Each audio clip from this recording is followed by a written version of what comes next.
पहले शुरुआत यहाँ पर चांदी से कर लेते हैं और चांदी के प्राइसेस से कर लेते हैं। वंदना, आपको क्या लगता है, जिस तरह की तेजी हमने पिछले हफ्ते में आते हुए देखी, जहां पर 11% की बढ़त के साथ हमने चांदी में कारोबार होते हुए देखा और काफी सारे सपोर्टिव फैक्टर्स हैं, फिर चाहे वो यूएस का जॉब्स डेटा है, डॉलर इंडेक्स में गिरावट है, या फिर ये एक्सपेक्टेशन कि शायद सितंबर में भी रेट्स नहीं बढ़ेंगे यूएस की तरफ से, उन सब का फायदा हमने यहाँ पर चांदी के प्राइसेस में आता हुआ देखा। यहाँ से अब क्या करने की राय? जी मनीषा, और मुझे लग रहा है कि सबसे जो क्रूशियल फैक्टर था इन सब फैक्टर्स के बाद यहाँ पे हम लोगों ने ईटीएफ में एक जो बाइंग है वो रिटर्न आता हुआ देखा है। और पिछले 14 डेज का डेटा ले तो ईटीएफ इनफ्लोज जो है वो अच्छे खासे यहाँ पे बढ़े हैं। तो मुझे लग रहा है कि अब एक जो अपवर्ड ट्रेंड है ये यहाँ पे कंटिन्यू रहना चाहिए। गोल्ड ने तो यहाँ पे क्लियर एक ब्रेकआउट दिया है। चांदी में भी मुझे लग रहा है कि एक बारी $67-68 तक जाता हुआ ये कमोडिटी दिखाई दे रही है। घरेलू बाजार में मुझे लग रहा है कि एक बारी हम लोग 2,45,000 से लेके 2,55,000 का रेंज आता हुआ देख सकते हैं।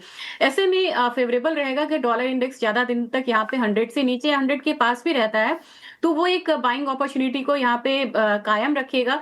दूसरी चीज ये है कि जो माइनर्स जो यहाँ पे ईटीएफ थे, माइनिंग जो ईटीएफ थे, वहां पे भी हम लोगों ने अच्छा खासा एक जंप आता हुआ देखा और आउट परफॉर्म करते हुए नजर आ रहे हैं। उस हिसाब से मुझे लग रहा है कि अभी प्राइसेस का जो अपसाइड मोमेंटम है वो कंटिन्यू रहना चाहिए। Point taken. तो यहाँ से और बढ़त की एक्सपेक्टेशन चांदी में आती हुई नजर आ रही है। और आपको याद दिला दें कि चांदी के प्राइसेस इंडियन मार्केट्स में लगातार यहाँ पर प्रीमियम पे हैं, और वो इसके लिए क्योंकि चांदी के इंपोर्ट्स को लेकर अभी भी दिक्कतें यहाँ पर लगातार बनी हुई हैं। राहुल, इंपोर्ट्स पे आपकी sense, and then of course किस तरह का प्रीमियम फिलहाल यहाँ पर इंडियन मार्केट्स में है? डेफिनेटली चांदी के इंपोर्ट के रिस्ट्रिक्शंस के कारण काफ़ी कुछ चांदी में प्रीमियम चल रहे हैं। प्रीमियम काफ़ी वेरी होते हैं बेस्ड ऑन द मार्केट के डिमांड और सप्लाई के सिचुएशन के लिए। करंटली अभी डीजीएफटी ने लाइसेंस इशू करने चालू किए हैं सिल्वर इंपोर्ट के लिए, तो उससे डेफिनेटली आने वाले फेस्टिव सीजन में जो जो डिमांड और सप्लाई को देखते हुए चांदी में डेफिनेटली प्रीमियम कम होने के चांसेस है। बट ओवरऑल जो फेस्टिव सीजन की डिमांड है उसके हिसाब से मुझे लगता है कि demand will be out perform the supply जो होने वाली है चांदी के अंदर।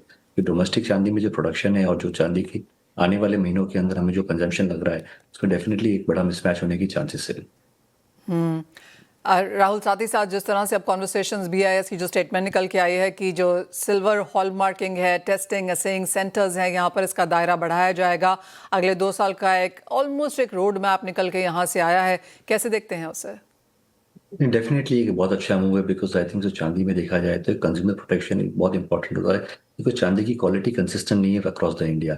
और क्योंकि हॉलमार्किंग मैंडेटरी में जो काफ़ी टाइम से हम लोग इंसिस्ट भी कर रहे हैं एज इंडस्ट्री की चांदी की मैंडेटरी हॉलमार्किंग करे एक इंफ्रास्ट्रक्चर डेवलप करने के बाद में, तो एक बहुत अच्छा मूव है। जो कंज्यूमर जो चांदी खरीद रहे हैं और जो प्योरिटी सर्टिफाइड हो जाती है, सर्टिफिकेशन हो जाता है, तो उनके लिए एक बहुत अच्छा होता है, बिकॉज चांदी एक अप्रिसिएशन एसेट है। लास्ट 1 साल में चांदी देखने जाए तो जो हिसाब से चांदी बढ़ी है, और अगर चांदी जिन्होंने खरीदी है अगर वो क्वालिटी राइट नहीं है तो उनका कैपिटल डिप्रिशिएट होता है एप्रिशिएट के कारण। तो डेफिनेट ये बहुत अच्छा मूव है। और आने वाले टाइम पे हमें जैसे चांदी जैसी हॉलमार्किंग हो जाएगी तो कंज्यूमर के लिए बहुत अच्छी चीज़ हो जाएगी, वो ट्रस्ट के साथ में चांदी को खरीद सकते हैं। एब्सोल्युटली। राहुल, अगर फिलहाल की यहाँ पर बात की जाए तो कितने लोग या कितने आर्टिकल्स एज ऑफ नाउ यहाँ पर मैंडेटरी ना सही लेकिन लोग अपने आप से जो यहाँ पर हॉल मार्किंग करा रहे हैं, कितना परसेंटेज होगा वो मार्केट का? ये परसेंटेज बहुत छोटा है, बिकॉज चांदी इंडिया का जो चांदी का मार्केट है one of the world's largest market है। वो अगर वो वर्ल्ड के लार्जेस्ट मार्केट में अगर प्रपोर्शन देखे कि चांदी की हॉलमार्किंग कितना हो रहा है तो एक बहुत छोटा प्रपोर्शन है। इसलिए हम लोग चाहते हैं कि चांदी की हॉलमार्किंग का एक अच्छा रोड मैप हो, अच्छा इंफ्रास्ट्रक्चर बिल्ड हो, और जल्द से जल्द चांदी की हॉलमार्किंग मैंडेटरी हो जाए सबके लिए। ओवरऑल जैसे आपने कहा कि DGFT की तरफ से हमने यहाँ पर लाइसेंसेस आते हुए देखे हैं, लेकिन डिमांड यहाँ पर ज़्यादा स्ट्रांग रहेगी। एज ऑफ नाउ किस तरह का यहाँ पर प्रीमियम है? क्योंकि अपने पीक पे हमने प्रीमियम को $6, $6.5, $7 तक जाता हुआ देखा था। ये देखो प्रीमियम का एक जो पैरामीटर है, बिकॉज बेस्ड ऑन एवरीडे जिस हिसाब से चांदी की वॉलेटिलिटी हो रही है, चांदी लास्ट एक वीक के अंदर करीब करीब 12% बढ़ गई है। तो जैसे जैसे चांदी बढ़ती है तो डेफिनेटली प्रीमियम्स कम होता है, बिकॉज डिमांड का ऑफर थोड़ा स्लो हो जाता है।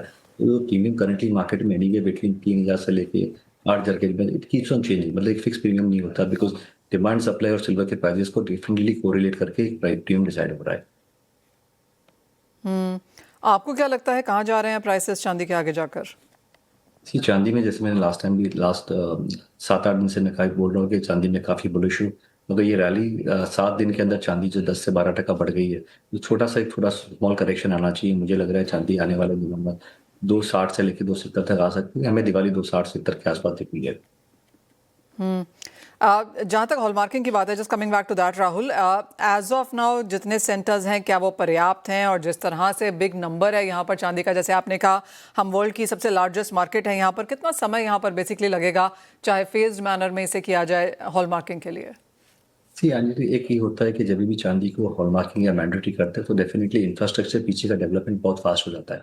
क्योंकि आपने देखा होगा कि जब भी आप एक टाइमलाइन नहीं रखोगे कि मुझे 2027 या 2028 में चांदी मैंडेटरी हो जाएगी हॉलमार्किंग में, जब वो डेट डिसाइड होती है तो डेफिनेटली इंफ्रास्ट्रक्चर का जो डेवलपमेंट है पीछे बहुत फास्ट पेस पे होता है। क्योंकि वो डेट बहुत इंपॉर्टेंट है, बिकॉज वो इंफ्रास्ट्रक्चर बिल्ड करने के लिए, भले वो 1 साल हुए, 2 साल हुए, 3 साल हुए, पर एक डेफिनेट डेट डालनी चाहिए कि ये तारीख के बाद में चांदी मैंडेटरी हॉलमार्किंग होगी। और वो होते ही पीछे का इंफ्रास्ट्रक्चर डेफिनेटली बहुत फास्ट पेस पे डेवलप होगा और हमें देखने भी मिल जाएगा आने वाले दिनों में।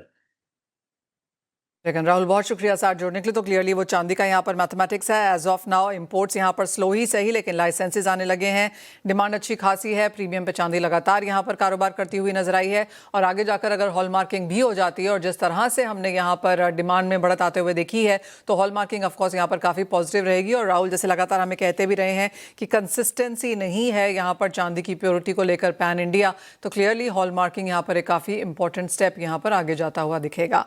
चलिए, तो बात हुई यहाँ पर चांदी की, लेकिन वंदना, सोने को लेकर अब यहाँ पर क्या सेंस है? क्योंकि चांदी ने अगर 11% के रिटर्न्स दिए हैं पिछले हफ्ते में, तो सोने में भी करीबन हमने 6 से 7% का इजाफा आते हुए देखा है। ये बहुत स्लो और स्टीडी मूव सोने ने दिया है, लेकिन इसमें क्लैरिटी चांदी से ज़्यादा है। और मुझे लग रहा है कि चाहे वो बॉन्ड मार्केट की हलचल हो या फिर यहाँ पे थोड़ा-सा मतलब शांति हो यूएस और ईरान वॉर में, यहाँ अब फिर से जो मनी शिफ्ट है, अब यहाँ पे हो रहा है बुलियन काउंटर में, और सोना उसमें से एक है। ईटीएफ बाइंग यहाँ भी बढ़ी है, ज्वेलरी बाइंग अब यहाँ पे जुलाई महीने में बढ़ती हुई नज़र आ रही है। तो मुझे लग रहा है कि इस हिसाब से सोने की जो बढ़त है वो जारी रहेगी, और एक बार $4600 से $4700, जैसे मैंने ऑप्शन चेन देखा है तो वहां पे हाई कॉन्सेंट्रेशन है। तो $4600 से $4700 तक वन गो में लग रहा है कि बीच बीच में करेक्शन लेते हुए सितंबर महीने तक यहाँ पे गोल्ड जा सकता है ऊपर की तरफ। और अगर भारतीय बाजार में मैं बात करूं तो मुझे लग रहा है कि 1,58,000 से 1,60,000 ये एक जोन होना चाहिए जहां पे सोना जाएगा, और वहां पे जाके यहाँ पे थोड़ी सी मतलब कंसोलिडेशन वाले फेज में फिर से आता हुआ देख सकते हैं, क्योंकि वो फिर एक करेक्शन लेना शुरू करेगा जब इंटरेस्ट रेट की बात फिर से वहां पे शुरू होगी। तो मुझे लग रहा है कि फर्स्ट हाफ ऑफ सितंबर और अगस्त, ये जो महीना है ये यहाँ पे काफी बुलिश है सोने के लिए। मेटल्स पर एक नजर डालेंगे, क्योंकि कॉपर में अच्छा खासा इजाफा देखने को मिला है। वंदना, यहाँ पर एक क्रॉस सेगमेंट बेस मेटल्स में क्या करने की राय है? मुझे लग रहा है कि क्रिटिकल मिनरल्स पे जिस तरीके से स्टेटमेंट आया है यूएस का भी, निकल और कॉपर पे काफी ज्यादा मतलब आना चाहिए था एक्शन, लेकिन कॉपर में यहाँ पे मुझे ज्यादा लग रहा है, और खास करके जिंक में। तो कॉपर अभी भी मुझे लग रहा है कि एक बारी 1410 तक जाता हुआ दिखाई दे सकता है। अगर इस हफ्ते की मैं बात करूं तो मुझे लग रहा है कि एक बार 1395 तक एक हायर साइड जा सकता है, इसमें बाइंग में ही रहना चाहिए। जो लेवल है, सपोर्ट जोन है, वो 1365 का है। दूसरी कमोडिटी यहाँ पे जिंक है। हम लोगों ने फ्राइडे का अच्छा खासा करेक्शन आता हुआ देखा था, लेकिन इस हफ्ते लग रहा है कि हो सकता है कि एक बार जो 400 का साइकोलॉजिकल लेवल है उसको पार करते हुए ये कमोडिटी नजर आए, तो एक अपसाइड मोमेंटम जो है वो बरकरार रहेगा। एक मुझे लग रहा है कि एल्यूमिनियम में अब थोड़ा मतलब जो चाइना का जो भी यहाँ पे थ्रेशोल्ड था उसके करीब पहुंचा हुआ है, बहुत ज्यादा कैपेसिटी नहीं रह गई प्रोडक्शन की यहाँ पे, और फिर भी डिमांड साइड जो है वो हायर है। तो एक बार एल्यूमिनियम क्रूड ऑयल में डिक्लाइन के बाद भी 360 से 362 वाले जोन में आता हुआ दिखाई दे सकता है। तो मुझे लग रहा है कि एल्यूमिनियम, जिंक और कॉपर, ये 3 कमोडिटी यहाँ पे अच्छी साबित हो सकती है इस हफ्ते के लिए।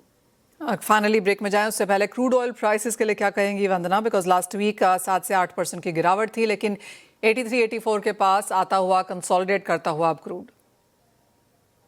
मुझे लग रहा है कि जब तक फिजिकल मार्केट में उतनी गिरावट नहीं रिफ्लेक्ट हो तब तक यहाँ पे एक लोअर साइड से बाउंस आता रहेगा। $74-72 का जोन है जहां से WTI मुझे लगता है कि हर बारी थोड़ा बाउंस होना चाहिए जब तक बहुत ज्यादा क्लैरिटी नहीं आए। और अपसाइड में मुझे लग रहा है कि एक बारी $86 का लेवल है। इस बार मुझे लग रहा है कि $84 तक एक अपसाइड जो है वो यहाँ पे आता हुआ नजर आ रहा है। इस हिसाब से अगर हमारी मार्केट की बात की जाए तो मुझे लग रहा है कि 7800 on higher side, on lower side 7200, ये एक जोन रहेगा। फिलहाल इसका जो बायस है वो अपसाइड का है। पॉइंट टेकन, और वैसा नजर भी आ रहा है, क्योंकि शुरुआत जहां पर दिन की हुई थी वहां से और तेजी की तरफ अब यहां पर कच्चा तेल जाता हुआ, और आप देख सकते हैं करीबन 2% की बढ़त के साथ फिलहाल कारोबार। पिछले एक महीने में 11% तक के गेंस यहां पर कच्चे तेल ने अभी भी दिए हैं।